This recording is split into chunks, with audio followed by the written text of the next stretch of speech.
Durante años, mujeres fueron asesinadas y el sistema fingió que no había un patrón. Silencio, archivo, una más.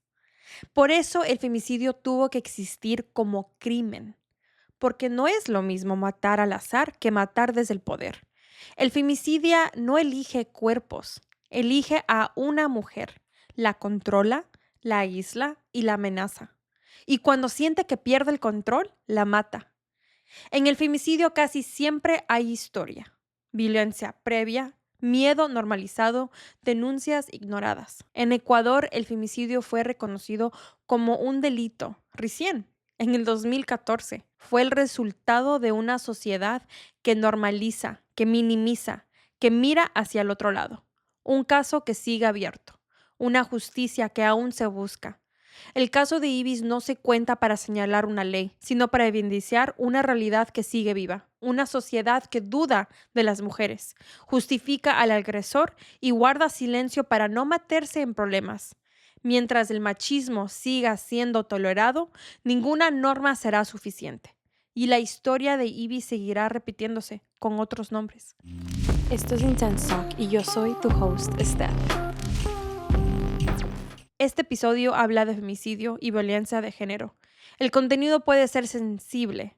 Escúchalo con cuidado. Queridos intensos, hoy hablar de mi hermana me hace sentir bien y mal al mismo tiempo. Es un sentimiento encontrado cada vez que hablamos de ella. Recordarla nos emociona, nos devuelve sus historias, sus anécdotas, quién era ella como ser humano, su carácter, su forma de estar en el mundo, recordarla viva. Pero cuando la memoria vuelve a la escena, aparece la impotencia. Ese dolor en el pecho que no se va. Saber que han pasado 6 años y seguimos alzando las manos por ella, pidiendo justicia. Antes de hablar de esto, siempre recuerdo la primera vez que escuché la palabra femicidio.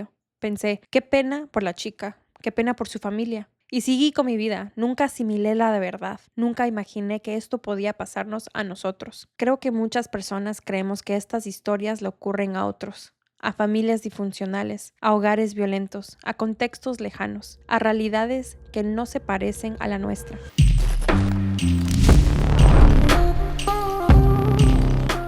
Mi nombre es Alejandra. Y esta es la historia de mi hermana Ibis Berríos. Mi hermana no es lo que le pasó. Nada de lo que le ocurrió define quién fue ella. Mi hermana era un ser de luz. Todas las personas que la conocieron dirían eso. Tenía una calidez, una vibra positiva, siempre dispuesta a reírse, a dar apoyo, a dar un abrazo. Ese cariño tan particular que ella la hacía ser quien era. Siempre estaba ahí para quien necesitara su ayuda. Muy de su hogar, muy de ser amiga. Lo que más recuerdo de ella es su rostro, sus expresiones. Siempre que la mirabas te sonreía. Eso es lo que más tengo de ella. Cuando me enteré de la muerte de mi hermana fue a través de una llamada. Me llamó su suegra, la mamá de él. Lloraba y me preguntaba qué había pasado, por qué nadie le decía nada, qué le estaban ocultando. Yo no entendía nada, no sabía de quién me hablaban, no sabía que se trataba de mi hermana. Me colgó el teléfono, volvió a llamarme, seguía llorando y volvió a colgarme.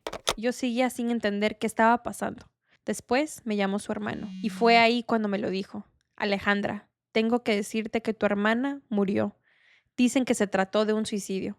Colgué el teléfono y lo primero que hice fue llamar a mi mamá. Después empecé a llamar a todos los números de mi hermana. Nadie me contestaba.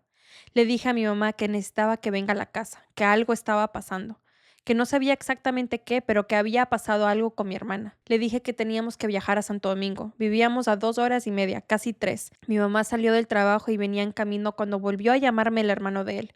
Yo volví a llamar a mi mamá y le dije que necesitaba que llegue. Estaba llorando. Le dije que algo había pasado con Ibis. Mi mamá me pidió que le diga qué pasó. Yo le dije primero llegue y después hablamos. Me insistió y ahí se lo dije. Mamá, mi hermana está muerta y me están diciendo que se suicidó. Mi mamá me respondió de inmediato y me dijo, tú sabes que no es así. Tú sabes que tu hermana no se suicidó. A tu hermana la mataron. Me dijo que ya estaba llegando. Después llamé a mi familia, llamé a mi tía. Cuando le conté me dijo lo mismo, que esto no había sido un suicidio, que a mi hermana la habían matado. Esa fue la reacción de toda mi familia. Luego me llamó la hermana de él y me dijo, hola Alejandra, tu hermana murió, tu hermana se suicidó y aquí están los agentes de la fiscalía que quieren hablar contigo. Y me pasó el teléfono. El agente se presentó, me dijo que sentía mucho lo que estábamos viviendo, que mi hermana había muerto y que aparentemente se trataba de suicidio, pero que quería hacerme algunas preguntas. Me preguntó si yo sabía si mi hermana tenía algún problema, si estaba deprimida, si había algo que podría haberle llevado a eso. Yo le dije que le agradecía, pero que antes de responder quería saber qué había pasado, porque nosotros estábamos en Quito y no sabíamos nada.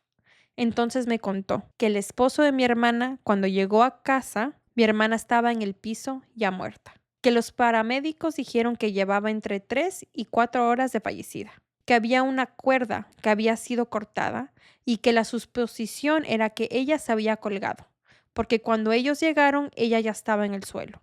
Lo único que les dijeron fue lo que dijo el esposo. Le pregunté que con qué cuerda se había ahorcado. Me dijo que era una cuerda normal, de la ferretería. Yo le dije que mi hermana no tenía nada, que esto no era un suicidio, que a mi hermana la mataron. Él me preguntó por qué yo decía eso. Yo le respondí que ella tenía una vida familiar muy conflictiva, pero que prefería hablar de todo de eso de frente, cuando llegáramos a Santo Domingo, porque no me sentía en confianza para explicarlo por teléfono. El agente colgó. Mi mamá llegó mi familia y de ahí nos fuimos a Santo Domingo. Recuerdo todo con claridad. Cuando llegamos a Santo Domingo, todo ya estaba pasando sin nosotros. Mi mamá me habló de la morgue. Mi hermana ya estaba ahí. Eran alrededor de las 5:30 de la tarde. Nos bajamos a hablar con el guardia para que nos permitiera la entrada. Y en ese momento 2 mujeres se acercaron y nos preguntaron si éramos familia de Ibis. Les dijimos que sí. Una se presentó como jueza y la otra como fiscal. La verdad no tengo muy presentes sus nombres. Lo que sí recuerdo es que nos dijeron que no podíamos entrar a ver a Ibis, que ella había tomado la decisión de suicidarse y que no estaba bien que entremos porque íbamos a contaminar la escena, que teníamos que esperar a que avance la investigación. Yo me quedé sin entender. Les dije, primero, yo era la hermana de Ibis y esa era su mamá, que podía ser la presidente de lo que sea, pero acá a mí nadie me iba a decir que no podía entrar a ver a mi hermana.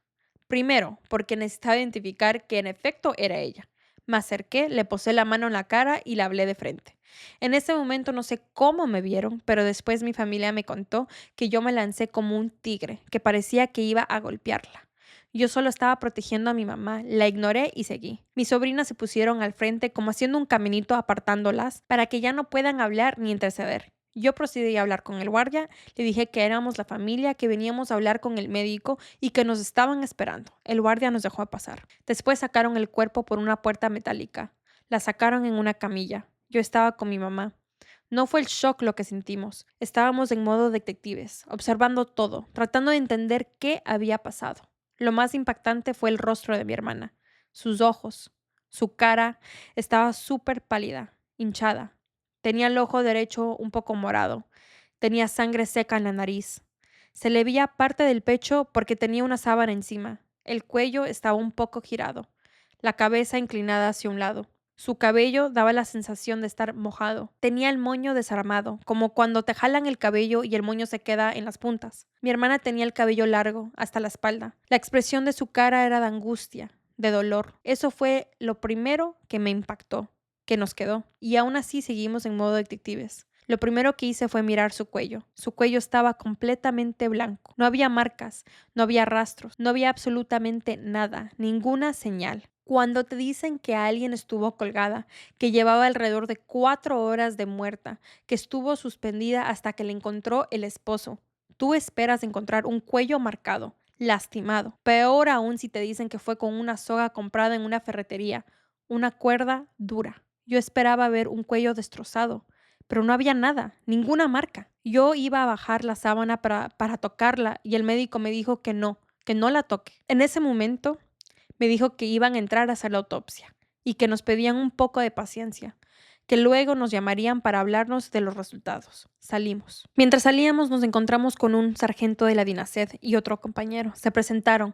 El sargento tenía un libreto en la mano, me acuerdo que era de color café. Me preguntó si yo era la hermana. Me dijo que quería hacernos algunas preguntas. Nos preguntó por qué yo había dicho que esto se trataba de un suicidio. Ahí le conté que mi hermana tenía conflictos familiares, que él era un hombre manipulador, frío, calculador, que mi hermana jamás hubiese pensado en suicidarse, que amaba la vida y amaba a sus hijos y que por ellos nunca hubiese hecho algo así. Meses antes de esto, mi hermana tuvo conflictos con su esposo y habló de divorciarse, aproximadamente un año antes. En ese momento ella estaba empoderada, firme, nadie. Decía que ya no soportaba más y que se iba a divorciar. Ya tenía su trabajo, trabajaba en el municipio de Santo Domingo. Era otra persona. Mi sobrina estaba en su último año del colegio y le dijo a mi hermana que si ella quería divorciarse estaba bien, pero que no se quería ir a Quito porque quería graduarse en Santo Domingo. Le pidió que espere hasta que ella se gradúe y que después, si ella quería separarse, que ella se quedaría con su padre. Nosotros como familia le dijimos que espere un poco más, que aguante, que no la deje sola, que trate de solucionar. Como muchas veces pasa cuando alguien está casado, uno piensa que se puede arreglar, que se puede buscar apoyo. Mi hermana vino un tiempo a Quito, estuvo en mi casa, habló con su esposo.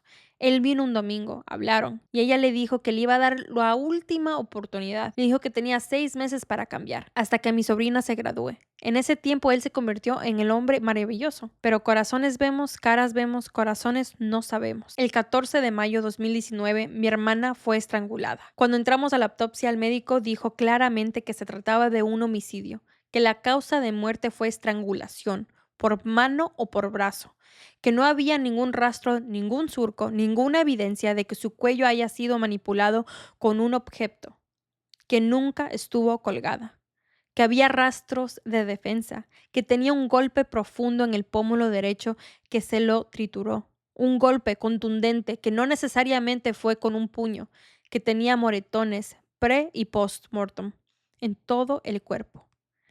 En la sala estábamos 3 personas de la DINASED, el sargento, su compañero y el director. Los 3 escuchamos lo mismo, en el mismo lugar al mismo tiempo.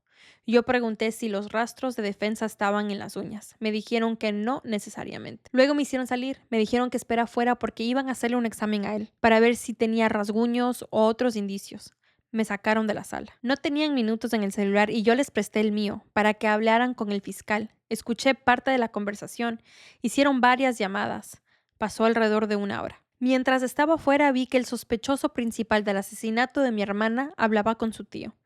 Y a través de esas rejas vi cómo le pasó un sobre. Luego, el director habló con mi familia y nos explicó todo lo que el médico había dicho. Nos dijo que iban a iniciar la investigación, que esperemos el informe médico del legista, que ya habían hablado con el fiscal y que no era procedente detenerlo en ese momento porque si en 90 días no se lograban las pruebas suficientes, él quedaría libre y el caso se cerraría, que por eso era mejor dejar que la investigación avance el tiempo que sea necesario. Nos pidieron confianza, dijeron que todo sería honesto y transparente. No fue así. Y era alrededor de las 12:30 de la noche. Nos dijeron que vayamos a descansar y que el día siguiente al mediodía podíamos retirar el cuerpo. Ahí fue cuando mi papá escuchó a la familia de él diciendo que necesitaban un abogado. Mi papá me dijo que nosotros también. Llamé a un amigo abogado y le conté todo y me dijo que vaya a poner una denuncia en la fiscalía. Antes de irme, le pedí al director de la DINASED el nombre del fiscal del turno con el que él había hablado. Me dio un nombre. Fuimos a la fiscalía. Mis papás entraron primero y preguntaron por ese fiscal. Él dijo que no sabía de qué caso hablaban. Les dijo que la fiscalía no tenía nada que ver, que todo estaba en manos de la DINASED. Mis papás salieron sin respuesta. Volví a llamar a mi abogado. Me dijo que algo raro estaba pasando, que entre nuevamente y que grabe. Entré con mi primo. Me presenté como hermana. Le dije que entendía que él era el fiscal de turno. Le repetí el nombre de mi hermana. Me dijo: "Ah, la señora que se suicidó". Yo le dije que no había sido un suicidio. Me respondió que la fiscalía no tenía intervención, que todo estaba en manos de la DINASED. Le pedí que me ponga por escrito que no quería recibir la denuncia. Me preguntó quién era mi abogado. Le di el nombre. Entonces cambió y le dijo a la secretaria que tome la denuncia. Él salió. La secretaria me escuchó, me tomaron la denuncia, hicieron el sorteo y nos asignaron una fiscalía. Al día siguiente regresamos. Ahí empezó una investigación que duró casi 3 años, llena de corrupción. Pero eso te lo contaré en otra ocasión. Cuando escuché la noticia, mi mente no conectaba. Era como estar en otra dimensión. No entendía qué estaba pasando. No lograba conectar que mi hermana era la que estaba en esa camilla, que era ella la que estaba ahí y que había muerto. No hacía conexión. Me sentía como en un trance, una mezcla de colapso y furia, la furia de saber que él la había matado, pero al mismo tiempo tenía que actuar con inteligencia emocional para no caerle encima. Todo pasó en cuestión de minutos. Tener que entender cómo me sentía, controlar el impulso de no lanzarme sobre él, no gritar, mantener la compostura, aguantar el dolor, mantenerme fuerte porque necesitaba pensar con claridad. Tener en la cabeza los pasos y cómo manejar toda esta situación. También porque sentía que tenía que ser fuerte por mi mamá. Emocionalmente me volví dura, muy dura. No sé cómo lo hice, hasta ahora no lo entiendo. Ese día aún lo recuerdo, incluso recuerdo la ropa que llevaba puesta. Desde que pasó todo, cambió la forma en la que veo la vida, la seguridad, las relaciones, cambió todo. Al inicio no entendíamos qué había pasado en la vida de mi hermana, ni por qué no nos dimos cuenta. Nos preguntamos que por qué no hubo apoyo, por qué no tuvimos claridad, y la verdad es que no entendíamos la violencia, porque esa palabra no estaba en nuestro lenguaje. Para nosotros la violencia eran los golpes, los insultos, las agresiones físicas, y eso no pasaba. Mi hermana no vivía a golpes, pero vivía discusiones constantes, burlas, minimización. Él la minimizaba como ser humano, como persona, como mujer. Esa visión no la teníamos en ese momento. La tenemos ahora. La tenemos después de 6 años de investigación, de aprender cómo funciona un proceso paso a paso, en cada persilla leyendo informes, acompañando al fiscal, estando ahí todos los días. Nos volvimos todólogos, aprendimos de todo, porque no quedó de otra. En el camino, también cada uno asumió un rol. Yo empecé a estudiar criminología y criminalística, hice un diplomado en violencia de géneros y otros cursos que hoy me permiten entrar más y acompañar a otras personas que están viviendo este trans, ya sea como víctimas o como victimarios. Y aún así, si me preguntas si todo este conocimiento hubiese cambiado el destino de mi hermana, no lo sé. Tal vez no. Ella intentó separarse 2 veces. Una vez estuvieron separados 1 mes y medio y otra vez 3 meses. Y regresó. Aunque ya estaba más empoderada, siento que la manipulación era tan fuerte que él hubiese hecho todo lo posible por volver a tenerla. A veces siento que sí se pudo hacer algo, a veces siento que no. Y eso es duro de aceptar, pero pasan las víctimas. Hoy vivo con mucha más claridad y con mucha más seguridad. Entiendo las diferencias. Puedo hacer esa distinción como profesional y también en mi vida personal. Entiendo cuando alguien cruza una línea y también cuando yo misma puedo cruzarla. Porque todos tenemos ese punto donde el enojo puede convertirse en violencia. Hoy entiendo que la violencia no es solo golpear. Ahora identifico patrones, veo actitudes narcisistas, manipuladoras y marco distancia. Entiendo que hay personas de las que uno tiene que alejarse, personas a las que hay que poner límites. Como familia también cambiamos, nos unimos más, hablamos más, nos acompañamos, nos sostenemos y lo hacemos juntos amigos y personas cercanas. Somos soporte porque también somos víctimas indirectas de un femicidio. Hablar de esto es dar acompañamiento al tiempo, es evitar que alguien más termine siendo una cifra, un cartel, una marcha, evitar que seas la próxima víctima, pero también evitar que seas el próximo agresor, el próximo prófugo, el próximo que destruya a 2 familias, porque la violencia no destruye solo a quien muere, destruye todo lo que toca. Hubo momentos de culpa, por supuesto, de enojo, de miedo, de silencio, todo me marcó. La primera fue la culpa, porque nosotros nos culpamos de qué no hice. ¿Qué pude haber hecho para evitar esto? Fue una fase súper dura, pero también fue entender que tampoco fue nuestra culpa. Tampoco pudimos haber hecho nada, tampoco sabíamos lo que ella estaba pasando, porque no lo entendíamos y porque ella nunca habló de esto. Y aún así, siempre dimos el apoyo necesario y estuvimos ahí todo el tiempo. Cuando ella decidió el divorcio, estuvimos. Cuando decidió la reconciliación, también estuvimos. Hubo un año en que casi todos los fines de semana viajábamos a Santo Domingo o ella venía a Quito. Estuvimos mucho en compañía, vimos un cambio en él y estábamos tranquilos porque por ese lado pensábamos que había cambiado, porque veíamos como una comunión familiar, tanto en sus hijos como en ella. Con el tiempo entendimos que muchas cosas no eran lo que parecían, que hubo conductas que hoy reconocemos como manipulación. También hubo muchas irregularidades en el proceso. Por eso hasta hoy no hemos tenido justicia.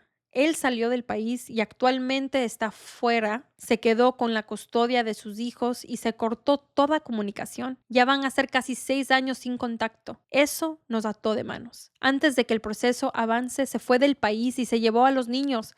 Legalmente no podemos hacer nada sin un juicio. No podíamos pedir custodia, no podíamos hacer absolutamente nada. Y hasta hoy seguimos limitados. Hemos hecho todo lo que está a nuestro alcance, hemos tocado muchas puertas, hemos buscado abogados y apoyo institucional y muchas veces recibimos respuestas que no se concretan y silencios que nos frenan. Para avanzar en procesos internacionales, la única opción es hacerlo con abogados especializados, con costos que no están a nuestro alcance. Es un camino largo y difícil, pero seguimos intentando, seguimos empujando, pero también pongo esto en manos de Dios. Confío en que en alguna forma se abrirán caminos. Seguimos pidiendo que este caso llegue a las personas que puedan ayudar a que el proceso avance, que algún día haya una resolución, una verdad clara y que podamos cerrar este capítulo. Tal vez así mi hermana pueda descansar en paz y tal vez así nosotros podamos empezar nuestro duelo. En cuanto al apoyo, sí lo hubo, de nuestra familia, de amigos cercanos, pero también hubo muchas personas que se alejaron, gente que desapareció de nuestras vidas, personas que eran parte de nuestro entorno y hoy ya no están. Hubo personas que tomaron de la mano y caminaron con nosotros y otras que no. Eso también marcó. Yo no sé qué hubiese hecho sin el pilar que fue mi madre y mi familia. Son ellos los que me han dado la fuerza para continuar y seguir en esta lucha constante todos los días. No hay día en que me levante sin pensar en qué más puedo hacer. No hay día en que no recuerde a mi hermana. Todos los días me levanto pensando en ella. A veces piensas que ya pasaron los años, que todo está más guardado y de pronto, ¡pum!, escuchas esa canción y recuerdas. A ella le encantaban los girasoles y ahora en mi vida veo girasoles y es ella. Ves pequeñas cosas y de alguna forma te programas para decir, ella está conmigo. En todos lados, en cada espacio, en cada respiro está ella. Aprendes a vivir con él. Todos los días hay dolor, simplemente se vuelve parte de ti. Hablar de estos casos hace entender algo muy claro, que esto le puede pasar a cualquiera, que no somos intocables, que te puede pasar a ti y esto te pone alerta, te activa, te hace estar atento para tomar decisiones a tiempo. Dar significado, darle voz a mi hermana es para que no la olviden, no olviden cómo fue en vida, su luz, pero tampoco olviden cómo fue su muerte. Porque hablar de Ibis, recordarla y sentirla, esa hinchazón en el corazón también te hace consciente de que puedo ser yo. Hablar de mi hermana, hablar de su vida y de su muerte es tan importante para nosotros. Lo más difícil de vivir después de un femicidio es el camino. Hay mucha gente que te dice, yo te ayudo en lo que necesites, pero cuando de verdad lo buscas te cierran las puertas. Es duro. Hay muchas personas que estuvieron ahí para la foto, para decir, yo la ayudé, pero fue solo para eso, una imagen. En la práctica no hicieron nada. Lo más difícil es el golpe que te das con la confianza. Personas que te dieron la mano y después te cerraron la puerta en la cara. Eso pesa mucho. Es parte del camino de ser víctima indirecta de un femicidio. Y aunque duele, también aprendes a agradecer el tiempo que estuvieron y agradecer cuando se fueron, porque no eran para quedarse. Duele escuchar a quienes te dicen, ya déjalo, ¿para qué luchas tanto? ¿Qué más puedes hacer? Eso genera rabia. Duele también cuando te preguntan por qué no te diste cuenta, como si uno supiera todo lo que pasa dentro de una casa. No es así. Eso es parte de vivir con un femicidio en tu vida. Pero también está la otra parte, la fuerza que te da la lucha, la fuerza que hoy me hace más firme para mi vida, para mi soporte y para dar soporte a otros. Hablen, denuncien, háganlo en voz alta, no confíen a ciegas. En estos casos hay que estar alerta. También hablo de esto en mis charlas. He dado talleres sobre violencias de género, he hablado con muchas personas al mismo tiempo, a veces son 100, 200, 300 personas escuchando, y aunque no todas las personas prestan atención, siempre hay algunas que sí. Y al final, cuando alguien se acerca y te agradece, cuando una persona te dice, esto me sirvió, sé que valió la pena. No necesito llegar a todos. Con que llega a una persona es suficiente. Cada vez que alguien busca ayuda después de escuchar, siento que algo se me movió, que alzar la voz sirvió para algo, que no fue en vano. Hoy vivimos rodeados de violencia normalizada. Abrimos redes sociales y vemos un femicidio más, un asesinato más, una víctima más, y ya no nos sorprende. Nos parece parte del día al día. Eso es lo que tiene que cambiar. No podemos seguir normalizando la violencia. Tenemos que normalizar la no violencia. Que este testimonio sirva para eso, para recordar que la violencia no es normal, que no es justificable. Si esto llega a una persona, si alguien se detiene a reflexionar, si alguien busca ayuda, entonces el dolor no fue en vano. La flor favorita de Ibis era el girasol, una flor que siempre busca la luz, incluso cuando todo alrededor es oscuro. Ojalá que cada vez que vean un girasol piensen en ella. Quiero agradecer a la familia Berríos por permitirme darle voz a esta historia, y a ti, Alejandra, por tu valentía y tu fortaleza, aún en el dolor. Ibis pudo haber sido alguien tuyo, tu amiga, tu prima, tu hermana. Por favor, ayuden que el caso de Ibis no se quede en el olvido y que la búsqueda de la justicia continúe. Para más información sobre el caso de Ibis Berríos, pueden revisar la descripción de este video en YouTube. No olviden de ser intensos, de siempre ser ustedes mismos.